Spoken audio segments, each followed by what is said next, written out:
Cet épisode est sponsorisé par Moctinet. Moctinet, c'est un peu le cabinet de conseil en innovation et l'agence digitale intrépide dont vous avez toujours rêvé. Moctinet conçoit, design et développe vos projets les plus ambitieux, que vous soyez une PME, PMI ou une grande entreprise. Chez Moctinet, la team design et développeurs travaillent main dans la main pour joindre le beau à l'efficace. Du site média au site e-commerce, de l'identité visuelle à l'application, c'est leur expertise première. À vous de mettre cette équipe au défi.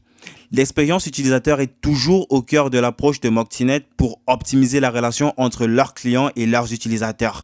En gros, si vous voulez générer de la croissance version 2020 avec des réponses immédiates et humaines, essayez Moctinet en tapant moctinet.com. C'est moctinet.com et vous m'en direz le plus grand bien. Voilà, 3, 2, magique. Je suis Guy Berthold Tegueux et j'ai le plaisir de vous présenter le podcast 10 000 codeurs. L'émission qui met en lumière les jeunes, les experts et les sponsors acteurs de la triangulaire de notre modèle d'éducation et d'insertion de la jeunesse africaine dans les métiers du numérique. Je vous proposerai sous forme d'interviews sans filtre de rentrer dans leur histoire, dans leur quotidien. L'objectif sera de favoriser partout en Afrique l'insertion professionnelle et l'employabilité des jeunes et des femmes en apportant une qualification dans des métiers créateurs de valeur liés au numérique. Je vous serai très reconnaissant de partager ce podcast autour de vous, de laisser une évaluation 5 étoiles avec un gentil commentaire sur iTunes. Ça aide énormément à monter dans les rankings et donc d'être découvert par de plus en plus de gens.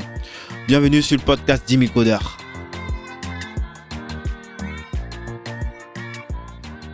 Salut à tous, bienvenue dans cet épisode un petit peu spécial de 10 000 codeurs. Je suis aujourd'hui avec Emmanuel Yomba. Emmanuel, bienvenue sur le podcast. Merci et salut tout le monde. Emmanuel, on t'a invité aujourd'hui parce que tu sais, on a lancé, dans le cadre du challenge qu'on a lancé il y a peu, 10 000 codeurs va changer ma vie. Il était question en fait de donner l'opportunité comme ça à la jeunesse africaine d'être visible et audible sur sa volonté de réussir. Et l'idée c'était que chacun fasse une petite vidéo de 30 secondes pour montrer cette volonté-là. Et parmi, on a reçu plein de vidéos et il y en a une qui est sortie du lot, c'était la tienne. On était stupéfait de la qualité, il y avait un vrai montage derrière, on a vu qu'il y avait une vraie implication et c'est la raison pour laquelle on a tenu à absolument t'avoir sur ce podcast pour que tu nous en dises un petit peu plus sur les conditions dans lesquelles Comment est-ce que tu as entendu parler de ce challenge pour la première fois? Merci beaucoup pour la parole. D'abord, je voudrais dire que non. Quand je faisais la vidéo en question, je le faisais avec toute motivation parce que comme je l'ai dit dans la vidéo d'ailleurs, que je crois fermement que c'est vraiment une occasion importante pour ma vie déjà. Je crois vraiment que ça va me permettre de penser dans le domaine où je suis, où je me rends compte d'être ignorant par manque des connaissances approfondies vraiment dans la programmation. Et l'histoire de moi et 10 000 codeurs, j'ai connu 10 000 codeurs à travers les réseaux sociaux LinkedIn. Et un jour, je me suis connecté, vu que j'avais... Le réseau social LinkedIn, tu as dit? Ouais, LinkedIn, oui, c'est ça. Yes. Et vu que j'avais vraiment ces soucis-là, et au départ, parce que je ne travaille pas, je suis un étudiant finaliste, j'ai fini cette année et je n'étais pas vraiment intéressé par les affairistes ou les entrepreneurs et tout et autres. Et j'ai cherché à s'ouvrir des pages où je voyais qu'il y avait des formations où il y avait des formations gratuites ou payantes et tout. Et j'essayais un peu de les suivre, sauf que le problème que je me suis confronté avec était que non, dans mon pays, il n'y a pas vraiment des organismes ou des agences où on forme des jeunes dans le domaine de la programmation. Pour que les gens se retrouvent, tu peux me dire, c'est quoi, tu viens d'où, tu es de quelle nationalité, c'est quoi comment s'appelle ton pays? Ouais, déjà je suis congolais de la RDC. Je suis, Brazzaville? non, pas Brazzaville, Congolais, Congo Kinshasa. Kinshasa, voilà. Je suis résident d'ailleurs, je réside à Kinshasa. Je suis congolais, mon père est congolais, également ma mère aussi.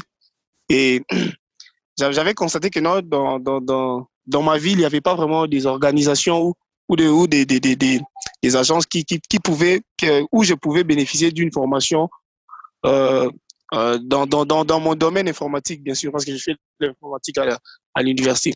Et c'est comme ça que j'ai remarqué qu'il y avait tant des agences ou des organismes dans d'autres pays qui déjà me faisaient défaut parce qu'il n'y avait pas moyen que je puisse suivre des formations ailleurs, compte tenu des moyens et tout, et je ne pouvais pas aussi me déplacer.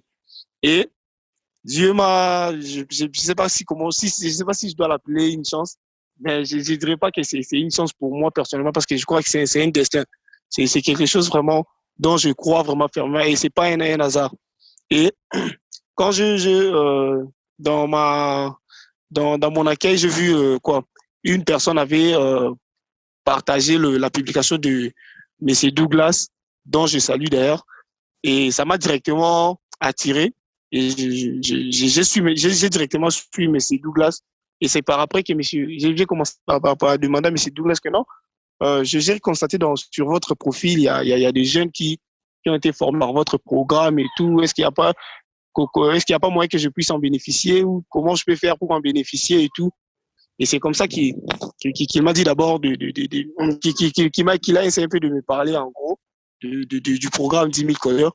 Et directement, je m'étais dit que non, ça vraiment, c'est une occasion dont je ne peux pas louper. Parce qu'il m'a fait comprendre que non, le programme s'étend sur toute l'Afrique. C'est pas que dans un seul pays non, mais les programmes s'étendent vraiment sur toute l'étendue d'Afrique. Et c'est la raison vraiment qui m'a poussé, qui m'a motivé. Et je m'étais directement dit que non, ça, vraiment, c'est une occasion à ne pas rater. En fait, c'est en gros, c'est un peu ça. C'est un peu comme ça que j'ai connu les programmes 10 000 codeurs. Excellent. On va revenir sur cette vidéo, cette petite vidéo de 30 secondes particulière qui nous a frappé. Mais avant, je voulais que tu nous dises un petit peu, parle-nous un petit peu de ton parcours. C'est quoi ton parcours? Tu as fait quoi comme études? Tu as toujours vécu à Kinshasa? C'est là-bas que tu as fait toutes tes études? Oui, j'ai eu mon diplôme en 2012, mon diplôme d'État. Je l'ai obtenu en 2012. Et Tu quand parles j'ai... de la licence ou du baccalauréat? Non, non, non, du baccalauréat. Ok. D'habitude, chez nous, on appelle ça le diplôme d'État, mais vraiment, c'est les baccalauréats, en fait. Et je l'ai obtenu en 2012. Et quand je me suis allé inscrire dans un institut supérieur de commerce de la place et tout. Et j'ai fait le premier graduat et le deuxième graduat. Et puis, il y a eu des problèmes dans ma famille, mais C'était quoi ta spécialité? Qu'est-ce que tu as choisi comme... la comptabilité. C'est, Ok, ouais, comptabilité, d'accord. c'était dans le domaine commercial, mais sauf que la spécialisation, était vraiment la comptabilité. Mhm. Et j'ai connu des problèmes au sein de ma famille. Mes parents se sont divorcés et ça m'a vraiment un peu, euh, genre, dérangé et tout. Et je n'avais plus la morale. Et il s'est fait que non, j'ai arrêté au cours de cette même année-là. J'ai arrêté des études et tout. Vu que mes parents étaient séparés, je devais maintenant vivre avec ma mère et tout. Et mon père pensait peut-être que non, c'était c'est comme si j'avais un penchant vers ma mère et tout. Et il a essayé un peu de me laisser comme ça, en me disant que non, je finirais par comprendre et tout. Et j'avais vraiment eu vraiment des problèmes. Et après des années des années de chômage, si je dois l'appeler ainsi, et j'ai fini par me réconcilier avec mon père et tout. Et c'est comme ça que j'ai maintenant commencé. Je me suis encore réinscrit dans Ça veut l'école. dire pendant tout ce temps, tu n'allais plus à l'université, en fait, vu que tu n'avais peut-être pas le financement de ton Oui, père, que je oui, suppose qu'il finançait avant. oui, Tu as fait exactement. combien de temps comme ça euh, sans aller sur les bancs? C'était de 2014 à 2017. Un peu trois Ah, ans, je ok. dirais. 3 ans. Et qu'est-ce que tu as fait pendant ce temps? Tu avais des activités comme ça que tu faisais peut-être pour gagner de l'argent ou des formations extra que tu faisais pour... Qu'est-ce que tu faisais pendant cet intervalle de temps? Oui, oui, pendant ces temps-là, j'ai fait des petits boulots comme travailler dans des cyber et tout. Et c'est d'ailleurs par là que l'attirance, que l'informatique m'a attiré beaucoup plus. Parce que j'ai travaillé souvent dans des cyber et tout, avec les DV loteries et tout. Donc, j'étais là comme éditeur, donc genre faire jouer les DV loteries dans des cyber locales et tout. Et quand je me suis réconcilié avec mon père, c'est comme ça que vu que euh, j'avais déjà quoi, de l'attirance envers l'informatique, vu que pendant toutes ces années-là, j'étais que devant la machine et tout, L'ordinateur. ouais, l'ordinateur. Et c'est comme ça que je me suis allé inscrire à l'école informatique des finances. Là, c'était en 2017. Et c'est comme ça maintenant que je termine cette année. Et c'est beaucoup plus dans la programmation aussi, parce que je suis analyste et programmeur. C'est l'option, en fait, dans cette école-là. Et c'est comme ça. La spécialité, tu veux dire, que tu as choisi. Ouais, c'est ça, c'est ça. C'est la spécialité vraiment. Genre analyse et programmation. D'accord. Pour revenir un petit peu sur la petite vidéo que tu as faite, on va parler de 10 000 codeurs hein, et de ce que tu as dit dans la vidéo, de ce que tu vois comme objectif. Mais je voulais qu'on parle de la vidéo en elle-même. Quelles sont les conditions dans lesquelles tu as réalisé? J'ai entendu dire que parce qu'il y avait des affiches, on va mettre le lien de cette vidéo, de cette vidéo de 30 secondes dans la description de l'épisode. J'ai entendu dire que t'es allé imprimer comme ça des photos avec des logos de 10 000 codeurs, tu as collé derrière. Là, tu peux nous parler un petit peu de ça, Oui, oui. comment ça s'est passé, dis-nous. Oui, en fait, quand M. Douglas m'a demandé de faire une vidéo de 30 secondes et tout, et d'essayer un peu de mettre la bannière 10 000 codeurs derrière, j'ai posé la question à M. Douglas si je pouvais, si je pouvais faire ça, un peu comme, si je pouvais faire ça même avec les Photoshop. Il m'a répondu oui, c'est. Ah, c'est toi qui as eu l'idée en fait. C'est toi qui as eu Oui, l'idée oui, pour mettre ouais, c'est ça. les logos derrière. Et tu demandais en fait à Douglas pour avoir la permission, c'est ça? Oui, c'est ça. Parce que M. Douglas il m'avait juste dit que non. Ce qui est important, c'est juste que la bannière 10 000 codeurs soit un peu derrière et tout. Et j'ai même posé la question à M. Douglas si je pouvais le faire avec le Photoshop. Il m'a dit que non, c'est toi qui vois. Mais vu que, vu que je savais déjà que c'est un challenge et qu'on sera. Qu'il y aurait plusieurs personnes et il fallait que tu te différencies un petit peu des autres, quoi. Oui, c'est ça aussi. Donc, je voulais vraiment faire ça un peu professionnel et tout. Et c'est comme ça que ça m'a même pris du temps parce que déjà pour imprimer les affiches là des 10 000 codeurs, ça m'a presque coûté dans les $12 et tout pour faire cette impression-là, sans compter le matos et tout. C'est toi qui as fait le montage ou tu t'es fait accompagner de quelqu'un? Je parle du montage pour la vidéo. C'était vraiment, j'ai vu toute la vidéo, c'est du vrai montage, c'est du jump cut, c'est pro quand même par rapport aux moyens que je Merci. suppose que tu as et l'endroit où tu te trouves. Tu t'es fait accompagner et il y a un professionnel qui a pris le truc ou c'est toi qui l'as fait avec ce que tu avais comme tools?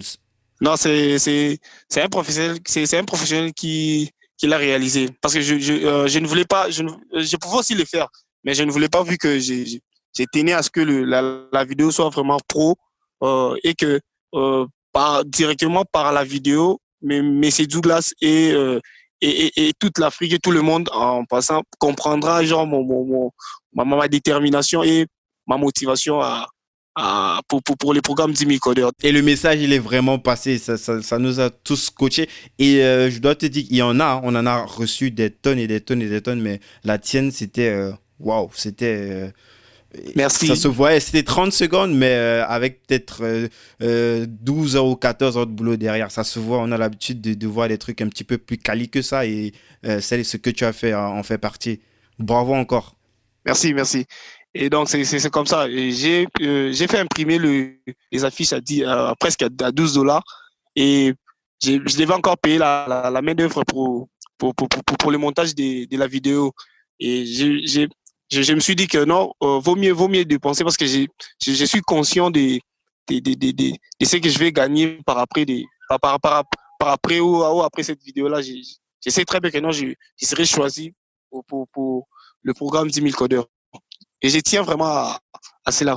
Excellent. Et en plus, tu es entré dans le temps, puisqu'on a dit 30 secondes, tu étais vraiment dans le temps. Qu'est-ce que tu écrit un texte, tu as préparé un texte avant, c'était de l'impro? Non, je pense pas que c'était de l'impro, c'était beaucoup trop bien préparé. Oui, vous avez exactement raison. J'avais vraiment pris mon temps d'écrire vraiment les scripts et tout. Et vu que, et en tête, j'avais plus de 1000 mots en fait. J'avais plus de 1000 mots. Mais comme Monsieur Douglas m'avait demandé juste de faire la vidéo dans les 30 secondes, et c'est comme ça que j'ai fait l'effort de choisir au moins le mot qui me semblait peut-être fort, mais en tête, j'avais vraiment 1000 mots. Si, je me disais d'ailleurs que si la durée ne comptait pas pour la vidéo, peut-être que j'allais, j'allais peut-être faire une vidéo d'une heure ou plus même, parce que j'avais vraiment beaucoup à dire. Non, c'est vraiment excellent. Et quelque part, ça, à travers ton engagement, parce que il s'agit certes de toi, mais pas que de toi, parce que tu es quelque part aussi le reflet de cette jeunesse-là qui aimerait sûrement avoir cette opportunité-là et qui, à travers toi, s'est exprimé comme ça pourra aussi peut-être inciter d'autres, peut-être grands frères, grandes sœurs, comme on a l'habitude de les appeler, mais c'est des experts, des sponsors à venir soutenir des personnes comme toi, en fait, des vraies personnes engagées et qui passent à l'action, quoi, qui ne s'arrêtent pas juste sur les mots, en fait. Oui, oui. Et à part ça aussi, j'ai quelque chose à ajouter.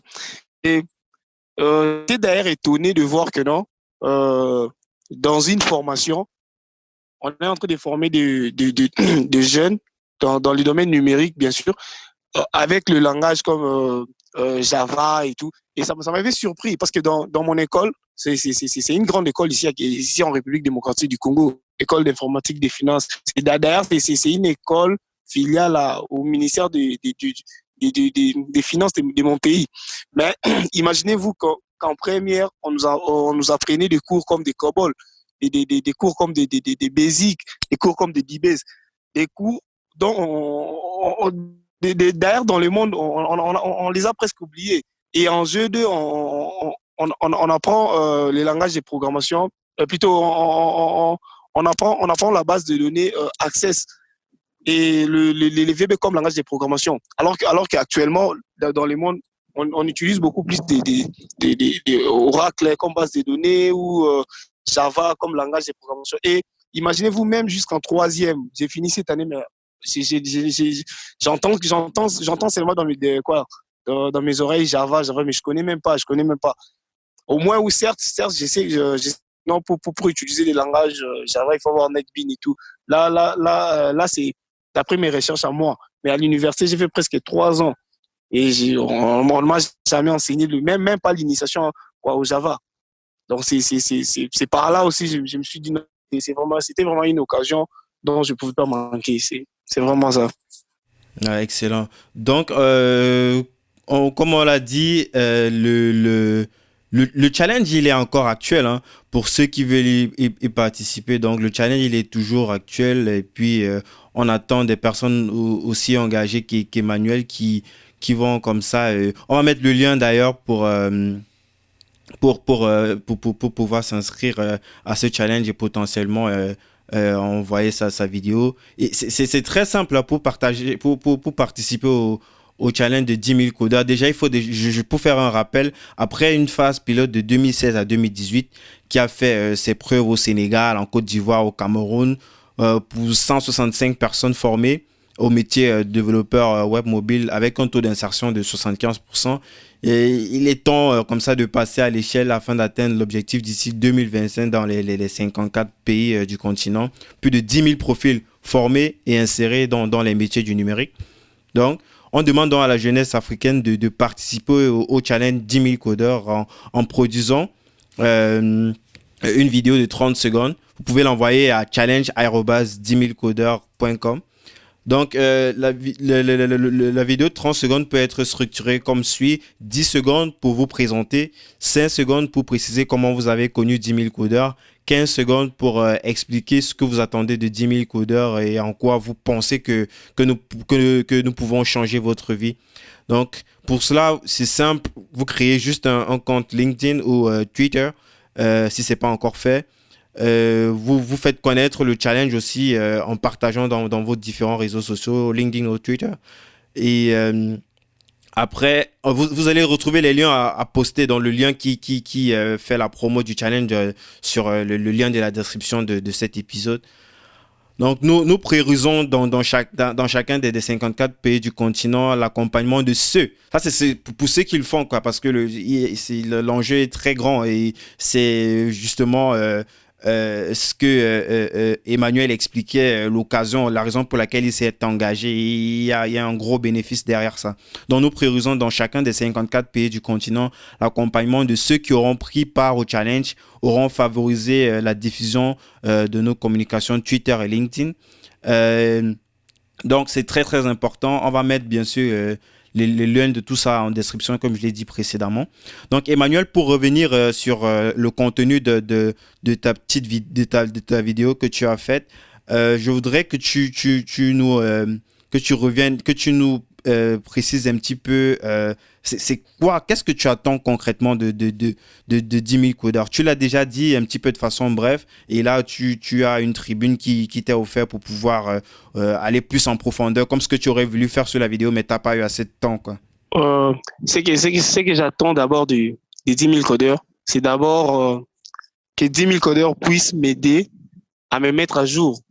Parce que j'ai comme l'impression, même avec des amis qui viennent de l'Europe, en fait, mes amis d'enfance qui viennent de l'Europe, qui ont étudié en Europe et tout, j'ai comme l'impression comme si dans notre monde des informaticiens ou des programmeurs, si je dois être très précis, c'est comme si moi, je vivais dans un autre monde et eux aussi dans un autre monde en termes de l'actualité et tout. Et vous voyez. Et c'est pour ça que j'ai vraiment ces soucis-là que 10 000 codeurs puissent m'aider à me mettre à jour. Et à part ça aussi, j'ai des projets numériques dont j'avais d'ailleurs parlé dans ma vidéo, que j'ai des projets numériques, mais je ne sais pas comment les réaliser, vu que j'ai pas vraiment des connaissances très avancées dans la programmation. D'ailleurs, il y en a même d'autres dont je ne sais même pas commencer, donc je ne sais même pas par où commencer et tout. Donc, je crois tellement que avec 10 000 codeurs, j'aurai au moins l'occasion d'abord de me mettre à jour étant qu'informaticien, parce que des fois ça me fait très mal. Ça me fait très mal de voir que non, j'ai passé mes 3 ans comme ça à l'université, et même des amis qui sont dans d'autres institutions de mon pays et tout, et quand on se croise et tout, malgré que eux au moins ils ont un peu quelque chose dans la tête et tout par rapport à l'actualité, comme je venais de vous le dire, comme Oracle et tout, et d'autres langages Java et tout. Mais vous sentez vraiment que non, il y a pas vraiment une profondeur en eux. Donc, c'est comme si on est vraiment en retard par rapport au système éducatif de notre pays. Donc, on nous apprend des choses pour qu'après, qu'on puisse encore aller faire des formations ou aller étudier encore en Europe et tout, alors que c'est pas ça l'université. C'est un peu ça. C'est avec ces soucis-là que j'ai vraiment, que j'ai même fait la vidéo pour au moins être retenu dans les challenges 10 000 codeurs. C'est un peu ça. Excellent, Emmanuel. Donc, en fait, participer à ce challenge, c'est une façon pour vous, pour chacun, pour chacun quand je dis vous, je m'adresse aux jeunes qui seraient comme toi potentiellement intéressés à se former à tout ce qui tourne dans l'écosystème des métiers du numérique. Participer à ce challenge, c'est une façon de marquer un petit peu votre détermination à réussir dans les métiers du numérique en étant accompagné par des grandes sœurs et des grands frères du réseau 10 000 codeurs. Donc, nous contribuons comme ça également à faire connaître cette jeunesse et nous mettons en place de 2 actions principalement qui sont complémentaires pour accompagner ces jeunes. Le premier, c'est développer un réseau de donateurs pour les bourses exclusivement dédiées à la formation et l'insertion des jeunes sélectionnés. C'est le cas d'Ecobank Guinée, par exemple, qui a financé la formation de Noho Square. On pourra aussi mettre les liens en description. C'est l'une des personnes des bénéficiaires de 10 000 codeurs. La deuxième chose, c'est de développer comme ça un réseau de centres de formation certifiés 10 000 codeurs. Tout à l'heure, tu parlais du fait que en échangeant avec Douglas, il t'a dit non, c'est pas juste dans un pays, c'est partout en Afrique. Oui. C'est justement grâce à cette action qu'on essaie de développer comme ça plusieurs centres de formation certifiés 10 000 codeurs, un label qui va garantir comme ça la capacité du centre à accompagner vers l'insertion dans les métiers du numérique. Hein? On va mettre encore, bien entendu, les liens en description pour ceux qui veulent participer encore au challenge. Il est toujours ouvert. Pour toute question sur le challenge, vous pouvez contacter Noël Nguessa. C'est un ancien bénéficiaire aussi de la formation. Il est en Côte d'Ivoire. Il est notamment aussi le fondateur de la journée du code, si tu connais. Donc, Noël est disponible sur WhatsApp au numéro 00 225 58 66 13 07. Donc, je répète, 00 225 58 66 13 07. On va mettre encore ça en description de l'épisode. Merci à toi, Emmanuel, pour ce partage, ce partage d'expérience. Est-ce que tu aurais quelque chose à rajouter? D'abord, je vais d'abord vous dire merci pour l'occasion que vous m'avez donné de faire comprendre à tous les jeunes comme moi l'importance du programme 10 000 codeurs. Et merci à M. Douglas. Il m'a vraiment beaucoup aidé. Et c'est ce que je peux juste ajouter. Et que le jeune, tous les jeunes qui sont en train de m'écouter en ce moment même, les jeunes qui ont de la passion pour le numérique, mais qui ont peut-être des difficultés comme moi, j'en ai présentement.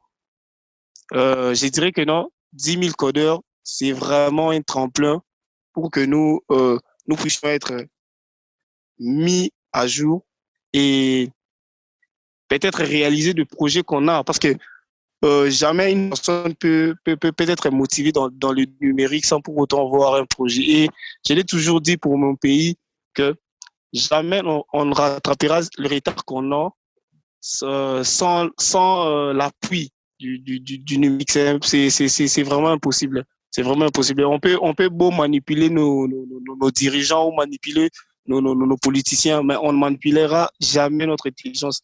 Et c'est pour cela que je vous conseille de vraiment, vraiment, vraiment postuler et envoyer vos vidéos pour ces grands challenges des 10 000 codeurs. C'est vraiment important pour nous les jeunes. Et sinon, il n'y a rien à ajouter.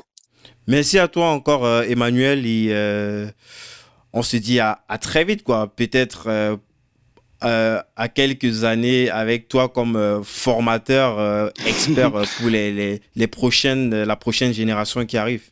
Oui. Et derrière, je confirme vos propos. Top, excellent. Salut.